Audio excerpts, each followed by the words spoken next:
जी बिस्मिल्लाहिर्रहमानिर्रहीम अस्सलाम वालेकुम। मैं उमर अब्बासी हूँ और आप देख रहे हैं मेरा यूट्यूब चैनल।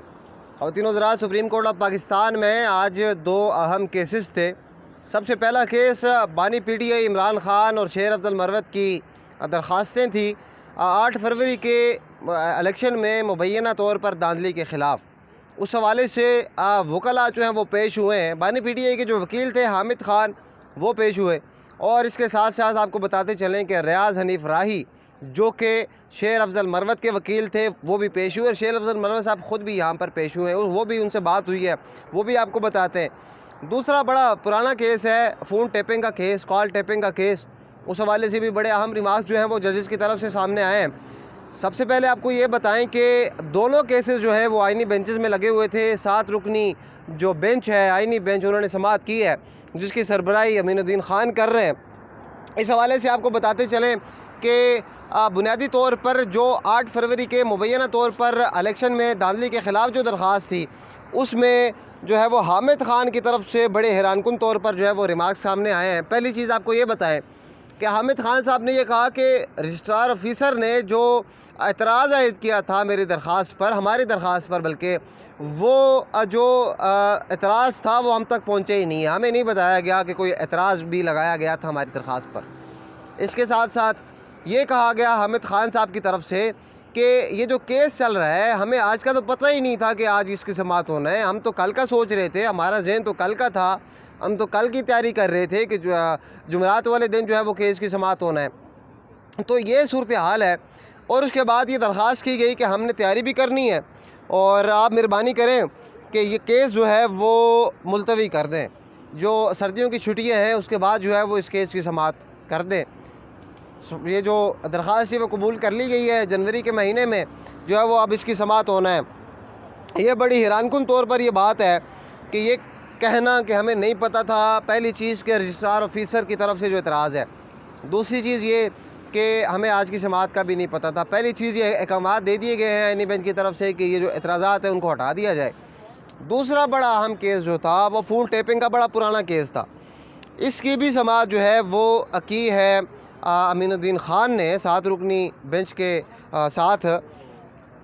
सबसे पहले जस्टिस मोहम्मद अली मज़हर ने यह सवाल किया कि क्या फ़ोन टैपिंग के हवाले से कोई कानून मौजूद है। एडिशनल अटॉर्नी जनरल ने इसका जवाब देते हुए कहा कि जी हाँ, एक कानून मौजूद है जो कि 2013 से काम कर रहा है, और उसमें यह है कि आईबी और आईएसआई जो है वो फ़ोन टैप कर सकते हैं। इसके बाद जो है वो जस्टिस जमाल मंदोखेल ने बड़ी अहम बात कही। उन्होंने कहा कि सबसे पहले कानून ये है, कानून का वो जो तरीक़ाकार है वो ये है कि सबसे पहले आपने नोटिफाई करना होता है जज को बताना होता है कि हम फ़लाँ शख्स फ़लाँ इदारे के सरबराह फ़लाँ इदारे के किसी रुकन मुलाजिम का हम जो है वो फ़ोन टैप करने जा रहे हैं। तो क्या इस हवाले से किसी जज को नोटिफाई किया गया है, जज को बताया गया है, जज की इतला में ये बात लाई गई है, कोई हुक्मनामा जारी किया गया है। इस हवाले से एडिशनल अटॉर्नी जनरल जो पेश हुए वो थोड़े से बेबस नज़र आए। उन्होंने कहा इस हवाले से मुझे पता ही नहीं है। तो ये सूरत हाल है जनाब। और इसके साथ साथ जो है वो जस्टिस जमाल मंदोखेल की तरफ से ये कहा गया कि इस मुकदमे का असर बहुत से ज़ेर इल्तवा मुकदमात पर भी होगा।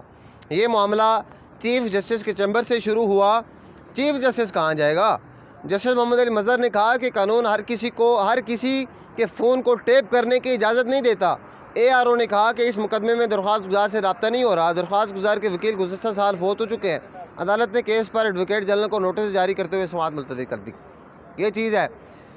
गुज़श्ता साल ये जो समाअत हुई है आज, गुज़श्ता साल जो कि दरख्वास्त गुजार थे उनके वकील जो है वो गुज़श्ता साल ही अदालत फरमा चुके हैं, वो फौत हो चुके हैं, वो मर चुके हैं, और आज उसकी समाअत हो रही है। ख़वातीन व हज़रात, पाकिस्तान के हालात सूरत हाल आपके सामने है।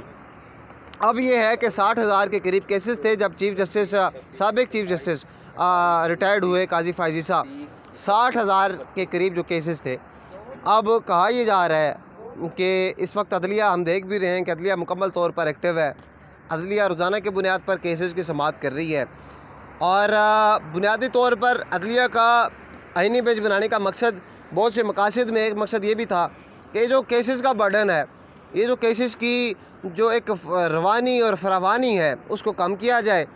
अब ये है कि जजेस की तादाद भी बढ़ाई गई है, 17 से 34 की गई है। ये भी बुनियादी तौर पर वजह है।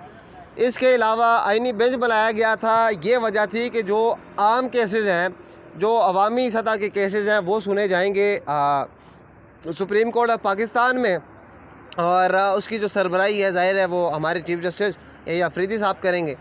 और जो दूसरा आइनी बेंच बनाया गया था उसके पीछे बहुत से मकासद में एक मकसद ये भी था कि जो आइनी बेंच बनेगा वो कानूनी केसेस जो हैं, कानूनी अमूर जो हैं वो ये देखेगा। तो लग ये रहा है कि जो इस वक्त अमीनुद्दीन ख़ान साहब जो है वो एक्टिव हैं, मुकम्मल तौर पर तैयार हैं और ये कर रहे हैं कि केसेस जो हैं वो जल्द से जल्द निपटाई जाएँ। कल बड़ा अहम दिन है, कल केस की समाअत होने जा रही है आज जो सिविलियंस का फ़ौजी अदालतों में ट्रायल है। इस हवाले से बड़ी खबर आपको ये दें, अंदर की खबर है, ज़रा ये दावा कर रहे हैं कि बानी PTI के ख़िलाफ़ भी फ़ौजी अदालतों में जो है वो केसेस जो हैं वो जा रहे हैं। तो ये अंदर की खबर है, मीडिया ज़राए जो हैं वो ये रिपोर्ट कर रहे हैं, हमारे ज़राए की तरफ से भी यही कहा गया। तो बानी PTI के लिए मुश्किलात बढ़ रही हैं। इसके साथ साथ एक और अहम चीज़ आपको बताएं, रात को फैसल वाफडा की तरफ से एक निजी TV के प्रोग्राम में बड़ी हैरानकुन बात कही गई। उन्होंने कहा कि अल्लाह करे फैज़ हमीद के ख़िलाफ़ और जो बानी PTI के ख़िलाफ़ केसेस चल रहे हैं 9 मई के, उन्होंने कहा अल्लाह करे कि ये मामला जो हैं ये उम्र कैद तक चले जाएँ, सज़ाए मौत तक ना जाएँ। ये फैसल वाफडा की तरफ से कहा गया है। और फैसल वाफडा की जितनी भी पेशन गोइयाँ हुई हैं वो हमने ये देखा है उसमें से अक्सरियत जो है वो सच साबित हुई हैं। आइनी तरमीम वही डेट वही तारीख़ सुबह के टाइम जो है वो आइनी तरमीम पास हो जाती है। इनके पास कोई ऐसा कबूतर है जो इन्हें ख़बरें ला ला के देता है। तो बहरहाल ये उनकी तरफ से कहा गया है कि दोनों जो हैं फैज़ हमीद और बानी PTI इमरान ख़ान, वो अल्लाह करे उन्हें उम्र कैद हो जाए, सज़ाए मौत ना हो, क्योंकि मामलात उसी तरफ जा रहे हैं, सज़ाए मौत की तरफ। तो ये बड़े अलार्मिंग किस्म की सिचुएशन है। अदलिया की तरफ से बानी PTI इमरान ख़ान पाकिस्तान तहरीक इंसाफ की उम्मीदें हैं, क्योंकि ग्राउंड पे उतर चुके हैं, ग्राउंड पे एहतजाज की जो मुकम्मल तहरीकें चला चुके हैं, कोई पुरअसर वो साबित हुई नहीं है। बहरहाल देखना ये है कि अब क्या होता है। फैसल वाफडा की जो पेशन गोई है, जो उन्होंने ख़दशे का इज़हार किया है, अल्लाह करे वो दुरुस्त ना हो, क्योंकि पहले भी हमने एक बात बड़ी आम है, आज जो रऊफ़ क्लासरा ने अपने